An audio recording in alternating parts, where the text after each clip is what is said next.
Hi all. ഇന്ന് നമ്മൾ discuss ചെയ്യാൻ പോകുന്ന ഒരു ടോപ്പിക്കാണ് plum pudding model of atom. നിങ്ങൾ കേട്ടിട്ടുണ്ടായിരിക്കും, ജെ തോംസൺ ഇൻട്രൊഡ്യൂസ് ചെയ്ത ആറ്റത്തിൻ്റെ മോഡലിനെയാണ് പ്ലം പുഡിംഗ് മോഡൽ എന്നറിയപ്പെടുന്നത്. എന്തുകൊണ്ടാണ് അദ്ദേഹം ആറ്റം മോഡലിനെ പ്ലം പുഡിംഗ് മോഡൽ എന്ന് വിളിച്ചത്? നമുക്കറിയാം, നമ്മളൊരു വാട്ടർ മെലോൺ നടുക്കൂടെ കട്ട് ചെയ്യുകയാണെന്നുണ്ടെങ്കിൽ അതിൻ്റെ സർഫസിൽ കംപ്ലീറ്റ് ആയിട്ട് റെഡ് കളറിലെ ഫ്ലഷ് ഉണ്ട്. അതിനകത്ത് ചെറിയ ചെറിയ ബ്ലാക്ക് കളറിലുള്ള സീഡ്സിനെ ഇങ്ങനെ കുത്തി വെച്ചിരിക്കുന്നത് പോലെയാണ് അതിൻ്റെ സ്ട്രക്ചർ വരുന്നത്, അല്ലേ? അപ്പോൾ അദ്ദേഹം ഒരു ആറ്റത്തിനെയും ഏകദേശം അതുപോലെയാണ് കമ്പയർ ചെയ്തത്.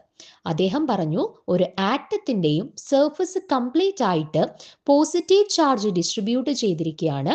അതിനകത്ത് എങ്ങനെയാണോ വാട്ടർമെലോണിനകത്ത് ബ്ലാക്ക് കളർ സീഡ്സ് ആ ഫ്ലഷിനകത്ത് എംബഡഡ് ചെയ്ത് വെച്ചിട്ടുള്ളത്, അതുപോലെ ഈ പോസിറ്റീവ്ലി ചാർജ്ഡ് ആയിട്ടുള്ള ആറ്റത്തിനകത്ത് നെഗറ്റീവ്ലി ചാർജ്ഡ് ഇലക്ട്രോൺസിനെ എംബഡഡ് ചെയ്ത് വെച്ചേക്കാണ്, അല്ലെന്നുണ്ടെങ്കിൽ പ്ലേസ് ചെയ്തിരിക്കുകയാണ് എന്നാണ് അദ്ദേഹം പറഞ്ഞത്. ഓക്കെ, അപ്പം അദ്ദേഹം ഒരു ആറ്റം മോഡലിനെ ഒരു വാട്ടർമെലോണുമായിട്ട് കമ്പയർ ചെയ്ത് ആ വാട്ടറിൻ്റെ റെഡ് കളറിലുള്ള ഫ്ലഷിനെ അദ്ദേഹം ആറ്റത്തിൻ്റെ പോസിറ്റീവ് ചാർജ് ആയിട്ടും വാട്ടർമെലോണിനകത്തുള്ള സീഡ്സിനെ അദ്ദേഹം നെഗറ്റീവ്ലി ചാർജ്ഡ് ആയിട്ടുള്ള ഇലക്ട്രോൺസുമായിട്ട് കമ്പയർ ചെയ്താണ് എക്സ്പ്ലെയിൻ ചെയ്തത്. ഓക്കെ, അതുകൊണ്ടാണ് നമ്മുടെ ജെ തോംസൺ ഇൻട്രൊഡ്യൂസ് ചെയ്ത ആറ്റം മോഡലിനെ പ്ലം പുഡിംഗ് മോഡൽ എന്ന പേരിലും അറിയപ്പെടുന്നത്.